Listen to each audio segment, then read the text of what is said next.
ボイストレーナーのつるさんです。皆さんいかがお過ごしでしょうか。今回の動画はですね、ナンバーアイファーストフルアルバムナンバーワンよりレシピ、こちらの歌声分析をしていきたいと思います。つるさんのラポネボーカルルーム。さあ今回はレシピなんですけれども、先日岸さんがですねお誕生日を迎えたということで、岸さんお誕生日おめでとうございます。ということでですね、岸さんの歌声がたっぷり詰まったレシピ、こちらのね歌声分析やりたいなと思って今回撮影をしております。撮影をしておりますっていうか、歌声分析の方はもう撮り終わったんですけれども、やばいですよ今回は。本当に岸さんの歌声についてはもちろんねやばいっていうのはもう最初から分かっていたんですけど、レシピっていう楽曲がですねもう本当にすごいなっていうふうに思いました。なので今回は歌声分析プラス楽曲分析、そんな感じの内容になっております。もうね岸さんの音楽知識の豊富さ、この辺がねすごく伝わってきました。そういった部分も細かく解説しておりますので、皆さんぜひ最後までお付き合いよろしくお願いします。つるさんのラポネボーカルルーム、こちらのチャンネルは私つるさんが大好きなラポネ所属アーティストと現在つるさんが気になっているアーティストの魅力をボイストレーナー目線で伝えるリアクション動画と歌声解説動画をメインで公開しているチャンネルです。今の話を聞いて気になった方はぜひチャンネル登録高評価よろしくお願いします。それでは早速ナンバーアイレシピ歌声分析 GO!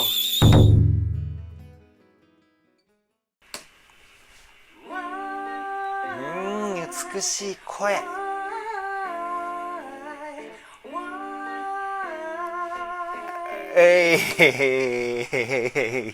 もうねバックの伴奏がすでにねおしゃれですよね。これねボサノバっていうジャンルの楽曲でよく使われる、伴奏の進行なんですよね。もう楽曲ジャンルをボサノバ風にするっていう段階で、ね、もうすんごいおしゃれ。そして岸さんの声がものすごく綺麗ですよね。わーいわーい、こんな感じかな。僕がやるとねどうしても裏声って息の音が混ざっちゃうんですよ。このサラサラって音がね混ざっちゃうんですけど、岸さんの今の裏声はその息の音が聞こえないんですよね。ものすごくハイクオリティな裏声なんですけどね。どうやるんだろう。わーい、こんな感じかな。近い？どうだろう。もう一回聞いてみましょう。ほら、うわー綺麗だなあ。なるほどね。ちょっと1割ぐらいミックスで地声の雰囲気が入ってんのかもしんない。わーい、ダメだ、僕がやってもできないですね。いやーめちゃくちゃ綺麗な歌声、羨ましい。次いきますよ。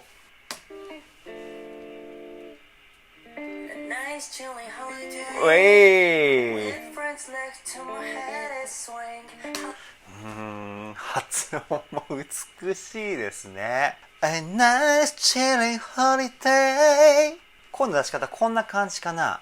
体の力をねすんごい抜いて声をこう鼻に多めに入れるみたいな声の出し方かと思います。すごく優しい声ですよね。もう一回聞いてみましょう。ほら、いいですよね。いやほんといろんな曲歌えますね。素晴らしいです。次いきますよ。わあいいね。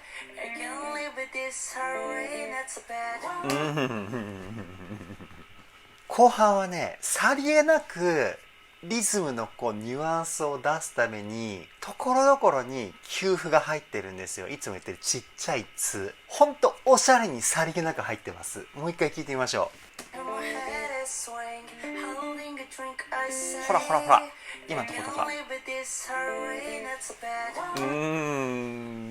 ね、超おしゃれだね。なーなーなーなーなーなーなー、こういう感じの声の出し方ですよね。本当に体の力みをゼロにしないと今の岸さんみたいな声の出し方はねできないと思います。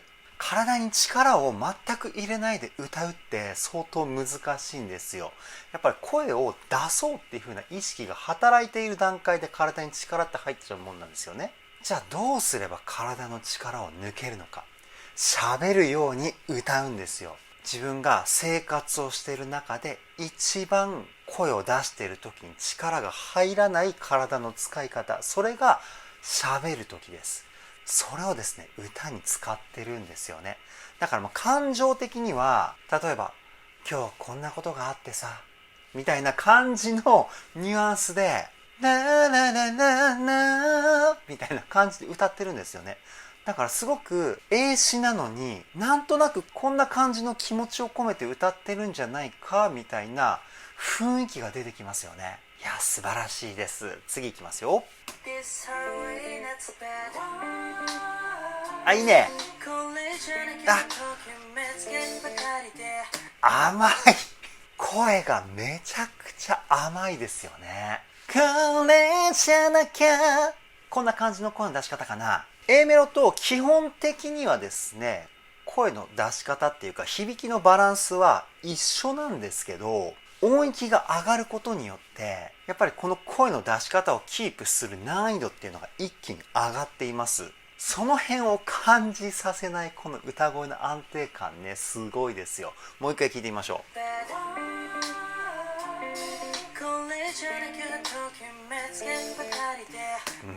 素晴らしいですよね。次いきますよ。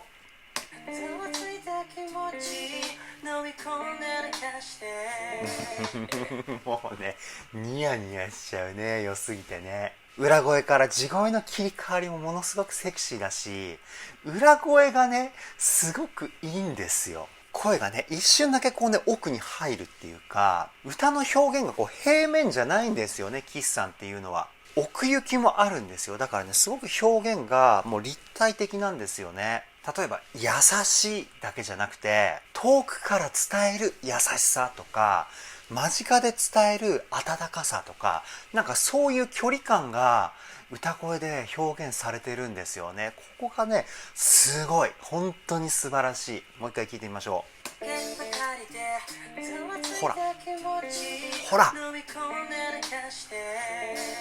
ざわついた気持ちみたいな、なんか僕はねうまくできないですけど、裏声のところがこうね遠くからみたいな雰囲気で、地声になった瞬間にこう近くでみたいな、そういった立体さっていうんですかね。本当この表現力はね素晴らしいです。もう声質の豊富さっていうところに多くの方はねこう注目しがちなんですけど、やっぱりその表現の幅の広さっていうのももう恐ろしいほどの素晴らしさです。日本語合ってるかな、なんか本当感動してるこのね気持ちを伝えたくてこんな感じの、ね、言葉遣いになってしまいましたけど、いや本当にすごい。もう何回も言います。マジですごいです。次いきますよ。いいね、エッジボイス。うわーいいね、この跳ねた感じがたまらないですね。こう軽快さが出てるっていうかね。で英詞なのでやっぱ子音が強調されるんですよ。言語としてね、日本語よりも英語の方がやっぱり子音が前に出ていくので、この子音が出ているからこそこの跳ねたリズムがなお一層際立つというかね。もう一回聞いてみましょう。なんかめちゃくちゃ興奮して喋ってんな。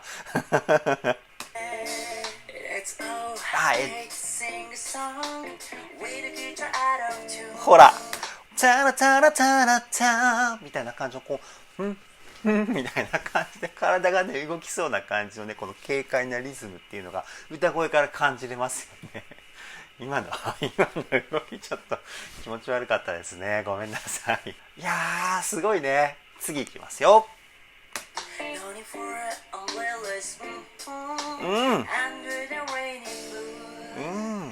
もうなんかこの辺の声質はすごくなんか可愛らしいですよね。少年のような歌声というかあどけない感じがこうね声に乗っていて、すごくねこう声を聞いていて気持ちが浄化されるというか。もう一回聞いてみましょう。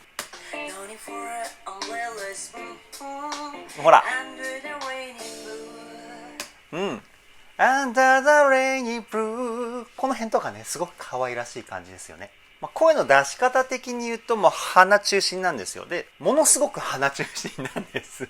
あんたそれにブルーみたいな、もうほんと鼻でしか声出してないみたいな感じにするとこういった声になるんですけど、だから鼻だけでも結構ね、いろんな声質のバリエーションを作れるんですよね。おそらく岸さんはこの辺でこう甘えたような感情を表現したかったんじゃないかなっていうふうに僕は推測します。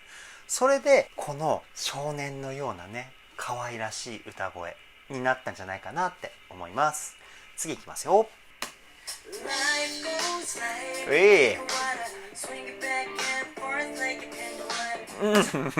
うまいね。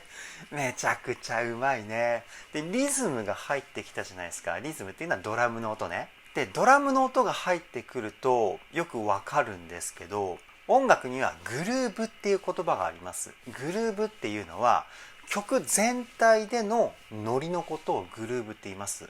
で、このノリを出せるか出せないかっていうところが一流のプロかそうじゃないか分かれます。で、結構歌でグルーヴ感を出すっていうのは難しいんですよ。なぜかというと、リズムをそこまで意識して歌ってるボーカリストっていうのは日本にものすごく少ないんですね。やっぱりみんなね、声の出し方とか、高い声をとか、かっこいい声質、可愛らしい声質っていう風な、これ表面上のところを強化したがる人が結構多くて、一番ベーシックであるリズムっていうところをこう鍛えていくっていうタイプの人はあんまり多くないんですけど、岸さんはね、もうね、完璧にリズムを捉えてますね。で、世界的に見たら絶対にリズムっていうのはみんな鍛えてるんですよ、ボーカリストは。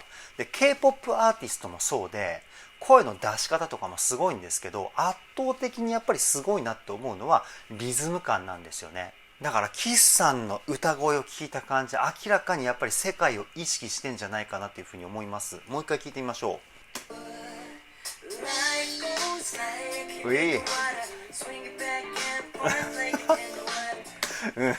このリズム感はマジでやばいです。もうドラムと一体化してるんじゃないかっていうぐらい完璧な歌の音符の配置とノリの出し方ですよね。いやーすごい。次いきますよ。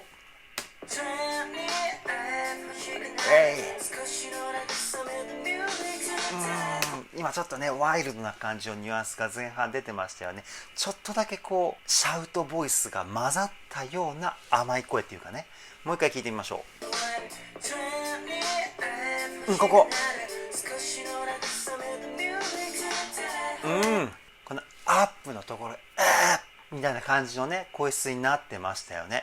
こういう優しい感じでもこうシャウトボイスを使うっていうこの発想力もすごいですよね。僕なんかねこういう曲歌ったらもう綺麗に全部ねまとめようっていう感じの発想しか出てこないですよ。そこに対してこうねシャウトボイスを使う岸さんの発想力素晴らしいです。次いきますよ。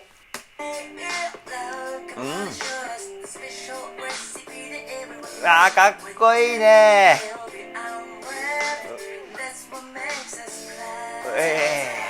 今気づいたんですけど個性的な声質を今回チョイスしてるのかなと思って、声の出し方の系統で言ったら稲妻の時に使ったハイトーンの声質、ここにすごく近いんですよ。声の出し方的にね。ラップのとこだったかな、ちょっとねどの部分かっていうのは今ね皆さんにお伝えできないのは申し訳ないんですけど、その声質を今回のレシピここのねサビの部分で使ってるんですよね。で、あそこまで激しい感じではないんですけど、すごくこう声をギュッてこう固めて前に出したようなそんな感じのこう若干硬い質感の声をですね、今サビの後半でそれを感じたんですけど、全体的に使ってるわけじゃないですよ。サビの後半のさっきのアップのところでシャウトボイス使ってますよねって言ったあたりから今のところぐらいまでですね、そういった声を感じれて、いやこう来たかと思って、で今回の曲とこれから話す内容がですね、一致するかどうかはわからないんですけど、バラードっていうのは2種類あって、今回のレシピねスローテンポな曲なのであえて、バラードっていう風なくくりで僕はこれからねお話ししようと思うんですけど、バラードっていうのはこうしっとり歌う歌い方と、ものすごくこうわーっていう風に絶叫して歌うようなタイプこの2種類あるんですよ。で、日本でリリースされているバラードの 99.9% はしっとり歌うタイプのバラードです。でも海外とかだとバラードで結構絶叫してシャウトしちゃうようなバラードってあるんですよね。どちらかと言ったらしっとり歌うタイプじゃなくて、魂の叫びとまではいかないんですけど、声の力強さを表現することによって感情を伝えるっていう歌い方なのかなというふうに思いました。今のポイントに関しては僕が個人的に感じた感想なので、本当かどうかっていうか、もっとね違うボイストレーナーの方が僕の話を聞いたら何を言ってるんだよ違うよっていう風な感想を持つお話かもしれないんですけど、なんかそういうね岸さんの心の底からこう湧き上がってくるような感情が声に乗ったここの部分なんじゃないかなというふうに思います。ちょっとねごめんなさい、熱く長く話しすぎてしまいましたね。次いきますよ。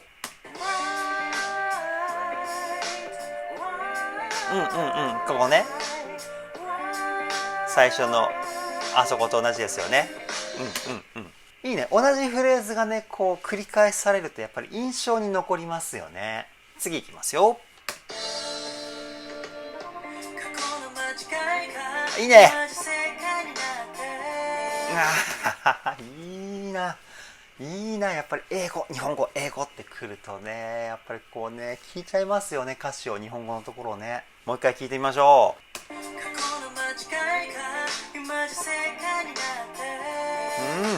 過去の間違いが、こんな感じの声の出し方かな。なんかね A メロ歌いたくなっちゃいますね。僕がね岸さんの体の使い方をねちょっとこう寄せた感じで声を出して今気づいたんですけど、結構鼻に声入れてますね。このぐらいもう入れてるかな。過去の間違いが7割ぐらいハミングなんじゃないかっていうぐらいね鼻に声を入れてると思います。次いきますよ。いいね。ほぱてのこう手のところは口の奥をガッて広げた感じ、てーみたいな感じの声の出し方ですね。もう一回聞いてみましょう。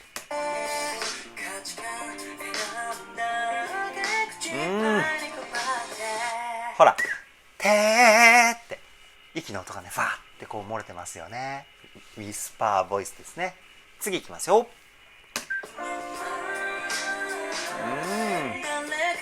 いいねいいねいいねいいね。今マイマインドのところが奥で、次のところがこうグッとこう前に出てるような、まずさっき言ったねこうね立体的な表現ですよね。もう一回聞いてみましょう。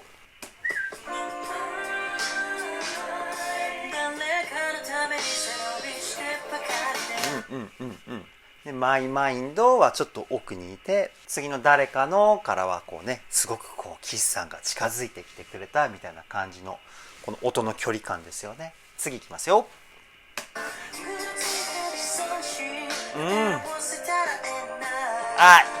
エンナーのところはちょっとここはあえて喉に力を入れてるんですね。で、歌の基本というか、なんか喉にね力を入れて歌っちゃいけないみたいな教え方をしてる人がすごいいっぱいいます。これもね間違いではないんですけど、でも絶対ダメなわけじゃないんですよね。喉に力を入れることは。喉に力を入れないと出せない表現っていうのもあるので、時と場合によっては喉に力を入れた方がかっこよくなる場合もあるんですよ、歌声って。今のねポイント、まさにそのポイントだったのかなと思います。もう一回聞いてみましょ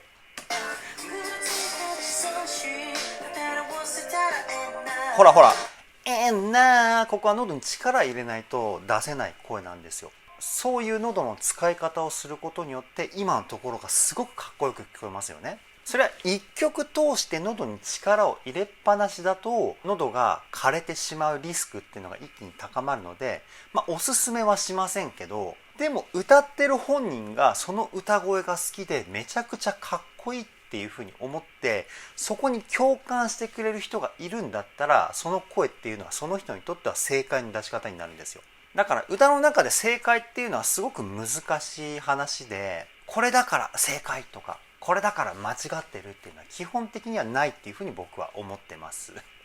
なんかね、自分の歌に対しての考えみたいなのを語ってしまいましたけど、すいません。次いきますよ。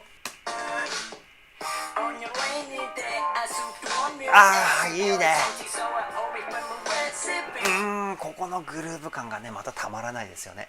で A メロがこうね、ゆらーっと聴ける感じで、次のセクションになって急にこうね、グッグッみたいな感じでビートがね、こう湧き出してくるようなポイントが来ることによって、すごくね、こうなんか聴いていてめちゃくちゃ楽しい気持ちになってきますよね。もう一回聴いてみましょう。ほら、すごいですよね。もうダッダッダッっていう風にこう思わずなんかもうこう手拍子とかしちゃいたくなるぐらいリズムがこう前に出てるかなっていう風に思います。次いきますよ。ほら、こうやりたくなってくるね。すごくね、楽しい気持ちになるポイントかなと思います。もう一回聞いてみましょう。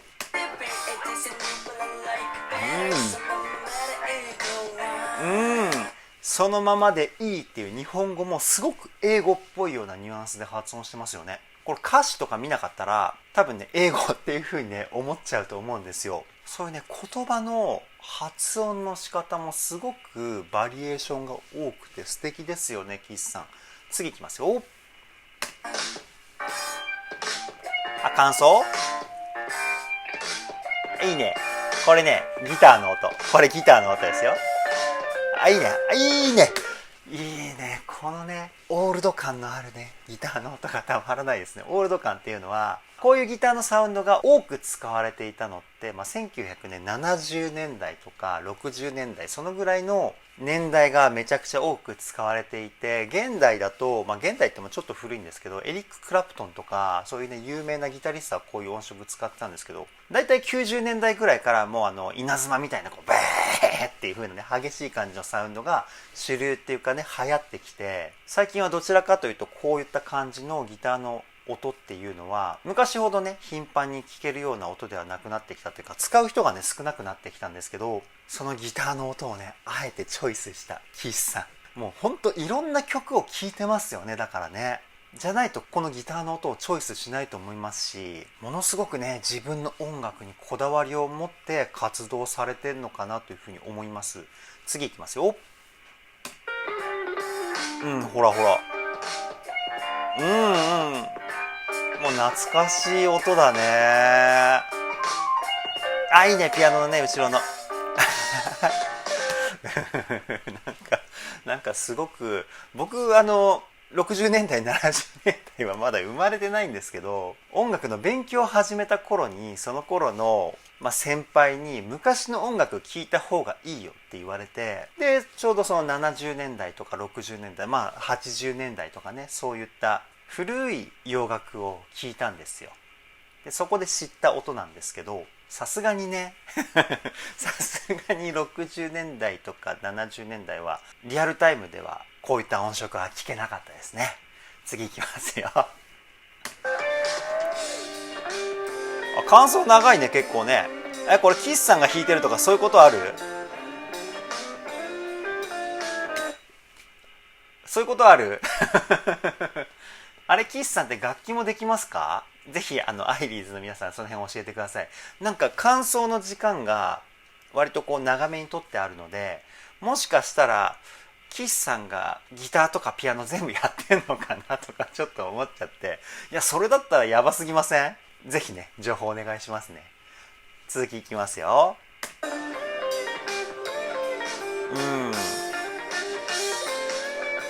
いや、これキスさん弾いてるんだとしたらすげえうまいけど、めちゃくちゃうまいけど、ほらほらほら、もしかするとですけど、さっき言った年代っていうのはギターソロが長いんですよ。ギターソロだけで長い曲だと1分ぐらいある曲っていうのが普通にあって、そのぐらいの年代の雰囲気をレシピではそのまま表現しようとしてるのかな。もしかしたらその線も考えられますよね。で、僕が80年代とかに聴いていたのはこういったジャンルじゃなくて、どっちかっていうとこう激しいやつ。皆さんが知ってるバンドだとなんだろうな、いないかもしれないですけど、ボンジョビとかね、あとはミスタービッグとか、あとはバンヘイレンとか、そういったバンドが好きだったんですよ。さすがにそこもねリアルタイムでは聞いてないですけど、で共通してるのはね、ギターソロがものすごく長いんですよね。海外ではギターの人もボーカルと同じぐらい人気があるんですよ。ギタリストってもうスーパーギタリストって言われるような人も中にはいて、バンドの中ではボーカルより有名みたいなね、そんなバンドとかもいたんですけど、そういった年代の音楽をもしかしたら表現してるのかもしれないですね。次いきますよ。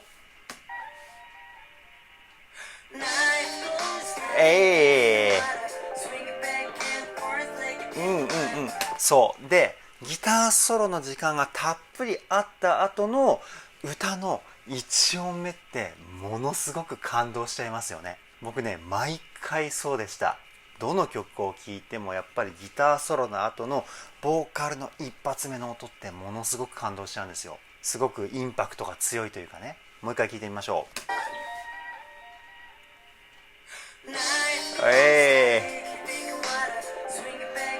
いいね。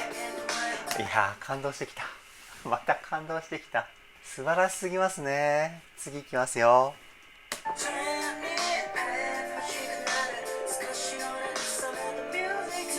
いい裏声が綺麗。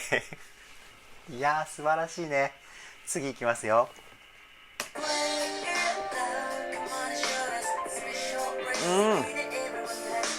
この辺の声質がちょっとね寂しそうな雰囲気を感じますよね。ちょっとなんかこう泣きの声質というか、泣きの感情のポイントというか、もう一回聞いてみましょう。ほらほら、もう声からねいろんな表情を感じることができて、すごくねこう引き込まれますよね。次いきますよ。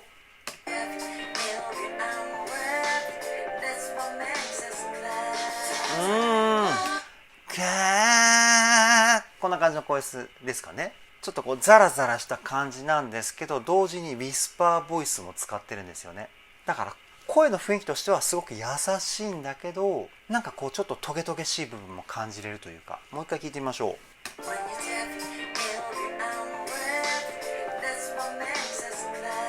ほらほらほらほらね、クラーみたいな。僕はあんまりうまくできないですけど、いや本当に僕が今まで出会ったことのないような声の表現をいっぱいしてます、岸さんは。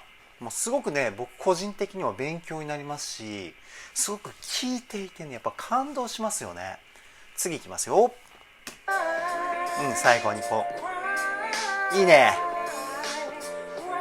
うわーい、このうわー、このうわー最初にうが入ってるんですよね。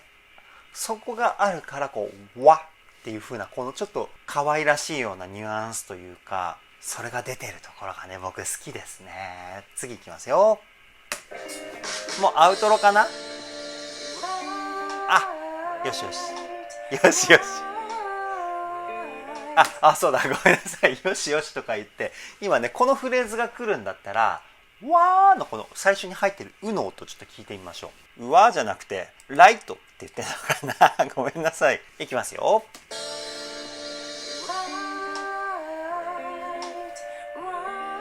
そうだね。ね、そっか。ライトだからライトだもんね、発音が。そうだ、ゆうに決まってるじゃないですかね。僕なんかごめんなさい。ホワイって言ってるのかとちょっとね勘違いしてました。よく聞いたらねライトでしたね。大変失礼しました。最初のうの部分皆さん聞き取れましたでしょうか。ライのこの最初のうって言ってるところを強調してるんですよね。そこを強調するとこの口を開いた時にこの口のわってこの音が入るんですよ、声に。そこがねとても可愛らしいというか、すごくね特徴的というか僕の好きなポイントです。じゃあ次いきますよ。